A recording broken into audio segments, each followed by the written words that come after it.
My little brother sent a message in our family group chat on Friday night. It read, "Don't come to the barbecue this weekend. My new wife says, you stink up the whole party." Mom and Dad reacted with so many heart emojis, it was like they were laughing their heads off. I just typed back one word. Got it. But before I continue, hit the subscribe button and tell me where are you watching this from, and what time of day is it. My name is Seraphine Vale. I am 35 years old. I work as the Executive Vice President of Engineering at Nexra Biolabs in Raleigh, North Carolina. That's a very important job because my company is about to launch a medical device that could be worth billions of dollars. But my family? They still think I'm just the weird sister who works in a lab and probably doesn't make a lot of money. They don't see the hours I work, the hard decisions I make, or how much money I help the company earn. They think I just live paycheck to paycheck like some ordinary person. I put my phone down on the desk face down and kept signing papers for contracts. These contracts were worth more money than our parents' whole neighborhood could ever cost. I didn't feel like explaining anything. Because when people tell me I'm not wanted, I don't beg, I don't explain, and I don't apologize. I just wait, and eventually, they find out the truth the hard way. If you have ever felt like your family thinks you are a joke, then this story is for you. You will understand exactly how it feels when you are completely ignored or treated like you are invisible. The very next morning, something happened that made everything clear. At exactly 9:17 a.m. on Saturday, my assistant Zephyr's voice came through the speaker on my desk phone. "Seraphine," she said, "there's a woman downstairs who keeps saying she needs to speak with whoever handles Angel Investments. She won't tell me her name. She says it's urgent. Her husband is with her." I paused for a second. I didn't want to guess who it could be, but I told Zephyr, "Send them up." Exactly 1 minute and 53 seconds later, the glass doors slid open, and 2 people walked in. The first person was Lyra. She was wearing a bright red bodycon dress that hugged her body. Her oversized sunglasses were pushed up into her hair, like she was about to be in a music video. She walked in with confidence, like she owned the building. Behind her was Callum, my brother. He walked slowly, with his hands buried in his jeans pockets. His eyes were glued to the floor, and he looked nervous. The moment they saw me sitting behind my massive polished desk, both of them froze in place. Lyra's sunglasses slipped from her fingers and hit the marble floor with a sharp clack. "Seraphine," Lyra said, her voice sounding strange and shaky. Her eyes bounced from my face to my big brass nameplate on the desk, and then to the giant Nexra Biolabs logo that covered half the back wall. "You work here," Callum said, his voice quiet, almost like he couldn't believe it. This is your office?" I stayed seated. My hands rested on the desk. My voice was calm and flat. "Executive VP of Engineering. What do you want?" Lyra, however, quickly recovered. Shock faded from her face, replaced by the brightest, fakest smile I have ever seen in my life. She strutted forward, confident, like she had rehearsed every step. She dropped a thick, glossy folder on my desk. "Oh my God! This is literally perfect," she squealed, clapping her hands together. "I'm raising money for my medical diagnostic startup. We need $2 million to push through FDA approval. You are literally in the industry. You can write the check today." Callum finally looked at me and nodded hard. "Yes, sis. This is a slam dunk. Family looks out for family, right?" I didn't even touch the folder. "You showed up at my office with no appointment on the Saturday of Memorial Day weekend to ask for $2 million. I'm asking again. What do you want me to do? Say yes. Leave now." Lyra's smile did not flicker. "Blood is thicker than water, Seraphine," she said. I looked her directly in the eyes. "No." Her smile vanished instantly, like someone had flipped a switch. "What do you mean, no?" she shouted, raising her voice an octave. "You are seriously telling your own brother no?" Callum stepped closer to her. "Seraphine, come on. This could set us up for life." I repeated slowly, "Leave now." The open office outside my glass walls had gone completely silent. Every engineer within 50 feet suddenly became fascinated by their computer screens. It was as if no one else existed in the room. Lyra's face turned exactly the same shade as her dress, bright red. "Are you kidding me right now?" she yelled. "You sit up here in your fancy corner office making millions, and you won't help your own flesh and blood? You're jealous that Callum finally has a real partner, and all you have is this cold, pathetic job." Before I could say anything, 2 security guards in black polo shirts appeared at my door. "Ma'am, you need to lower your voice and leave the building," the taller one said. Lyra whirled on him. "Do you even know who she is?" "That's her brother," Callum said quietly. He grabbed her wrist. Lyra, let's just go. She ripped her arm away. No. She doesn't get to treat us like garbage. The guards closed in and escorted them toward the elevator. Callum looked back at me one last time, his eyes wide and full of betrayal. You're really picking this place over us, he muttered as they were pulled into the hallway. Lyra was still screaming about lawsuits and threats as the doors of the elevator sealed shut. Zephyr stepped in after the chaos disappeared down the hallway. Your brother's wife is a special kind of special, she said, shaking her head. I opened the glossy folder Lyra had dropped. Just long enough to see the cover page. Lyra Voss, CEO and founder. Callum's name was not mentioned once. Without hesitation, I fed the folder into the paper shredder, watching the paper curl into little ribbons and fall into the bin. My phone started vibrating on the desk before the elevator even reached the parking garage. The first call was from Callum. I let it ring. Then a second call. Third, fourth. On the fifth, I finally picked up. What do you want, Callum? I asked, my voice calm. He was yelling and furious. Do you have any idea how humiliated Lyra is right now? She's sitting in the car crying because of you. I stayed silent. You couldn't even give us 5 minutes. You had to call security like we were trash in front of your entire company. I took a slow sip of my coffee. Anything else? He hung up. 10 minutes later, the text started rolling in. Callum, you just killed our future. Callum, Lyra hasn't stopped crying since we left. Callum, hope that big office keeps you warm at night. I muted the thread and opened my Wells Fargo banking app instead. That's when a notification appeared. It said, Pre-approval alert, $480,000 personal loan. Co-signer, Seraphine Vale. Primary borrower, Callum Vale. Secondary borrower, Lyra Voss Vale. They had filled out the application at 2:14 a.m., using my social security number, old pay stubs I had left at Mom's house years ago, my exact salary from public filings, and my current address. The bank system had already soft-approved it, pending final review. I immediately called Kaylin, my relationship manager at Wells Fargo. Kaylin, there's a $480,000 personal loan in my name. Stop it. Done, he said. Hard denial and fraud flag. Freeze any new applications with your info for the next 90 days. The confirmation email arrived in 4 minutes. I forwarded it to Callum. No caption. He called immediately. I said, I declined. He called again. I said the same thing. Declined. Then Lyra's number lit up the screen. She called. I answered. You think you're clever, don't you? She spat. You blocked our loan. You used my identity without permission. Yep, I said calmly. She laughed coldly and viciously. You make millions. $480,000 is nothing to you. Keep playing the poor victim. I'll tell Mom and Dad exactly what kind of selfish, greedy daughter they raised. You'll be persona non grata at every family event for the rest of your life. Do it, I said. Start with how you tried to steal $500,000 using my name. There was silence for 3 full seconds. You will regret this, she hissed. Then she hung up. I leaned back in my chair and stared out the window at downtown Raleigh. At 10:27 a.m., the family group chat exploded. Mom, Seraphine, did you really embarrass your brother and Lyra at your office? This is not how we raised you, Callum. She called security on us, guys. I left every message unread. By noon, Lyra had posted a long tear-soaked Instagram story about toxic relatives who only care about money and titles, complete with a shaky video of the Nexera building and captions about being stabbed in the back by blood. She tagged the company account. Zephyr screenshotted everything and sent it to legal within 30 seconds. I told legal to hold off for now. At 12:43 p.m., another alert came from Wells Fargo. A new joint credit card application had been submitted. My name and Callum's. Requested limit, $50,000. I called Kaylin again. He killed it before the system even finished processing.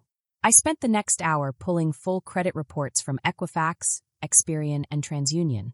I placed 7-year fraud alerts, froze my credit at every bureau, and notified every lender I've ever used that any application without my direct verbal confirmation is to be denied immediately.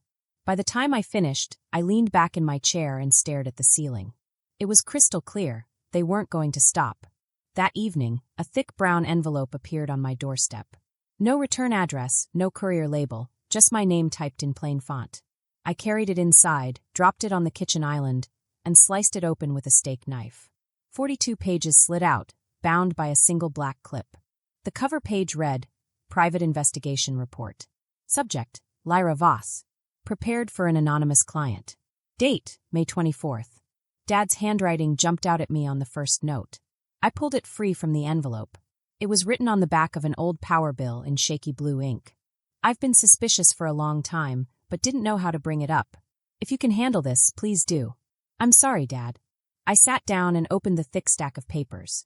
Page 1 had a small summary at the top. It said that Lyra Voss is 27 years old. She got married to Callum Vale in December 2023. That seemed happy at first. But before that, she had been married to someone else. His name was Orion Cade. They were married for a short time, from 2021 to 2022. That marriage ended badly because Orion went bankrupt. I turned the pages slowly. Pages 2 through 12 had court papers. These were official papers that showed Orion had lost almost everything. Lyra had convinced him to use 8 credit cards to buy things for a new beauty product business. But the business never worked. He owed $210,000. That is a huge amount of money. Orion lost his house in Buckhead. His truck was taken away, and his credit score dropped to 480. That is very low. Lyra, however, walked away with a settlement that paid her lawyer fees. She didn't lose anything. Orion lost everything. I turned to pages 13 through 20. These pages were about Lyra's current money problems. She personally owed $189,000 on 12 credit cards. All of the cards were maxed out. The interest alone cost her $3,000 every month. That is like giving $3,000 away every month just for owing money. Pages 21 through 34 showed new loans Lyra had taken in the last 3 months. The loans were all in her name. She borrowed $142,000. She said the money was for home repairs and business equipment. But no repairs were done. No equipment was bought. The money went into her personal bank account the same day. That was strange and suspicious. Pages 31 through 38 were screenshots of messages between Lyra and a loan officer. She used Callum's phone when he was at work. In one message, she told the loan officer to write that her husband makes $120,000 a year. She said the bank wouldn't check. The loan officer approved the loan. That was dishonest. Pages 39 through 42 were about Lyra's social media. She had a private Instagram account. She posted pictures and stories bragging about raising a lot of money. She even showed photos in front of big houses that she didn't own. She wrote things like building an empire, and soon I will be rich. Every post was hidden from Callum. I read the whole report twice. My dad must have hired an investigator right after Lyra and Callum got married. They watched everything for 6 months. For 6 months, they watched quietly and waited. They didn't tell Callum anything. They pretended everything was fine. They went to Sunday dinners, smiled, and acted normal while Lyra smiled across the table. I looked back at my dad's note again. The handwriting got shakier toward the end. It looked like he wrote fast before he changed his mind. My phone stayed silent all night. No calls from Callum. No threats from Lyra. The group chat was quiet, too. Probably Mom and Dad were trying to figure out what story to believe. I poured a glass of wine, sat down on the couch, and opened my laptop. First, I emailed Orion Cade. The investigator had given me his contact information. My email said, I have the full report. I know what Lyra did to you. I need 5 minutes of your time tomorrow night. Name your price.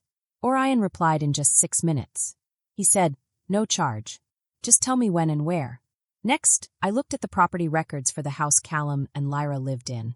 The house had 3 bedrooms and was built in 2018.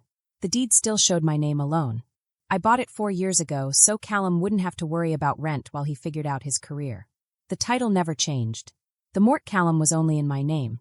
I opened the Mort Callum portal and turned off autopay. Then I scheduled an email to my real estate lawyer for Monday morning. I wrote, begin formal notice to vacate. 30 days. I closed the laptop and picked up my dad's note again. I ran my thumb across the ink. He hadn't asked me to fix anything. He hadn't begged. He just handed me the truth and trusted me to know what to do. For the first time all day, I felt something close to calm. Tomorrow was Sunday. The barbecue was still 24 hours away. I already knew exactly how this would end. Sunday evening, around 9 p.m., I drove into the driveway of the house. My SUV's engine was running, and the headlights were on. Orion Cade stepped out of the passenger seat. He was tall and quiet. He carried a thin manila folder. He had landed at RDU 2 hours earlier on the last flight from Atlanta. I paid for his ticket. He still refused to take cash. Callum opened the front door before we reached the porch. "Seraphine, what are you doing here?" he asked. I walked straight past him into the living room. Lyra was on the couch wearing yoga pants and a big hoodie. She was scrolling on her phone. She looked up and froze. Her face went pale. "Mav," she whispered. Orion didn't smile. "Hey, Lyra." Callum looked confused. "Who's this?" I answered him. "Orion Cade, Lyra's first husband." Lyra jumped up from the couch. "What is this? Some kind of ambush?" "Sit down," I said. She didn't sit. Callum did. Orion placed the folder on the coffee table and flipped it open.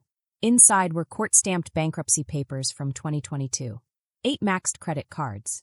A house that was foreclosed in Buckhead. Every page had his signature and hers next to it. Next, Orion pulled out his phone and laid it face up on the table. He opened a gallery of screenshots. Text messages from Lyra to him, 2 years old, were there. They said things like, "Sign the new cards, baby. It's just temporary. Once the business takes off, we'll pay it back. Promise. Stop being paranoid. The bank won't even notice." Callum stared at the screen like it was written in another language. Lyra finally found her voice. "That was years ago. I was young. I made mistakes," she said. "I cut in. You drained him dry. Then you moved on to the next one." Callum finally looked at her. Lyra turned on him, eyes blazing. "She's lying. She's trying to ruin us because she's jealous." Orion spoke for the first time. His voice was low. "I lost everything. House. Credit. Savings. She told me the same story she's telling you now. Word for word."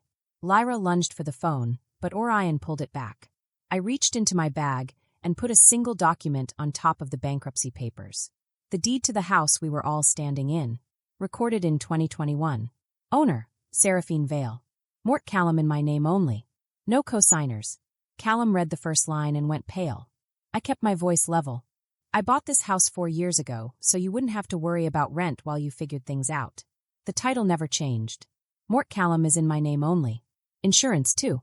Lyra laughed, high and desperate. "You're bluffing. You wouldn't throw your own brother out." "I can. And I am. All financial support ends tonight. The house is mine. You have 30 days to vacate." Lyra stepped toward me, finger pointing. "You evil. You think you can just... Orion moves between us? Don't." She stopped breathing hard. Callum's voice cracked. "You're destroying my marriage. You're destroying my life." "No," I said. "She did that the day she decided to use you the same way she used him." Lyra's eyes filled with tears. "Real or fake? Impossible to tell." Callum looked at her, then at the deed, then at Orion's bankruptcy papers. He didn't say a word. I picked up my keys. 30 days starts tonight. Orion followed me to the door. As I stepped onto the porch, I heard Lyra scream. "This isn't over." Callum's voice was small. "Lyra, is any of this true?" The door closed behind us. I dropped Orion at his hotel, thanked him, and drove home in silence. My phone stayed dark the whole way. Callum started calling at 11:47 p.m. Sunday night. He didn't stop until the sun came up. 57 missed calls. 219 text messages. "Callum, please pick up." "Callum, she's throwing clothes in suitcases." "Callum, you're literally making us homeless." "Callum, I'm sorry." "Okay, I'm so sorry. You're my only sister." "Callum, don't do this to Mom and Dad." I never touched the green button. My phone stayed face down on the nightstand. It lit up the ceiling every 30 seconds like a silent strobe. I didn't answer. Not once. I sat there, glass of wine in hand, looking at the ceiling. Everything was quiet. Lyra screamed. Callum had called. But now nothing. For the first time, I felt like I had control. I knew what was right. I knew what I had to do. And I was not going to back down. On Monday morning, I woke up early and got ready for work. I wanted to finish something very important first. At exactly 7:59 a.m., I walked into my office and opened my laptop. I had a special email prepared by my lawyer over the weekend, and it was ready to send. This email was for Callum Vale. Callum was my little brother, and things between us had been complicated for a long time. The email was about stopping all money support from me to him and giving him a notice that he had to leave a house he had been living in. The email was 3 pages long and very serious. The first part said that from that moment, every single dollar of money support I gave him, directly or indirectly, would stop immediately. That meant no allowance, no bills paid, no gifts, nothing. The second part explained that the house at 1427 Bellwood Lane in North Carolina, was legally only mine.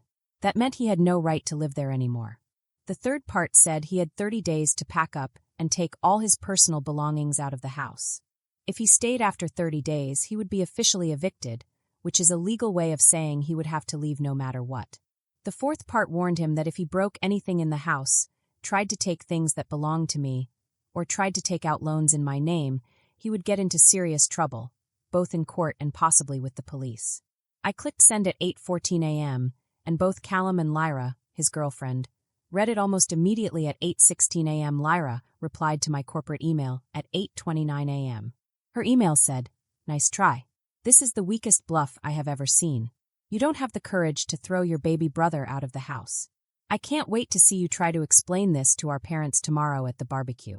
I didn't answer her personally. I forwarded her email to my lawyer and wrote one line. Proceed without further delay. Then, at 9:05 a.m., Wells Fargo's Fraud Recovery Division sent an email directly to Callum and Lyra, and they copied me. The subject was serious: a fraudulent loan application. Someone had tried to take out a loan of $480,000 in Callum's name without permission.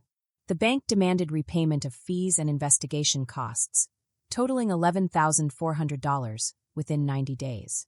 The email also said that if the money wasn't paid, the bank would go to court and report the case to the state attorney general because it was identity theft, which is a serious crime. I didn't write anything. I just forwarded the email to Lyra.